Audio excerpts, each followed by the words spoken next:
Hello সবাইকে, সবাই কেমন আছো? আশা করছি সবাই খুব ভালো আছো।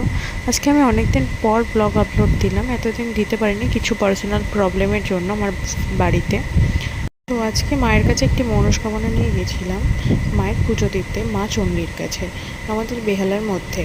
কেউ যদি আসতে চাও আমাকে বলো, আমি তোমাদেরকে লোকেশন বলে দেবো মন্দিরটি কোথায় আছে। মায়ের মন্দির খুব জাগ্রত। তারপরে আমরা একটুখানি মায়ের মন্দিরের সামনে মেলা হয়েছিল, তো ঘুরে ঘুরে দেখছিলাম। এখানে প্রচুর স্টল ছিল, ছোট বড় প্রচুর। এখন তো এত চিপেস্টের মধ্যে স্টল দেখাই যায় না, কিন্তু এই মেলাতে আছে। এখানে যত রকম টেরি দেখছো সব 100 টাকায়, যত রকমের দেখছো। তো নিতেই পারো কেউ আসলে। হচ্ছিল 6 টাকার একটি স্টল। তারপরে আমরা কুক নিয়ে খেতে খেতে বাড়ির দিকে রওনা দিলাম। ব্লগটা যদি তোমাদের ভালো লেগে থাকে একটা লাইক সাবস্ক্রাইব করে দিও। কেউ যদি ফেসবুক থেকে দেখো সেখানে ফলো করে দিও।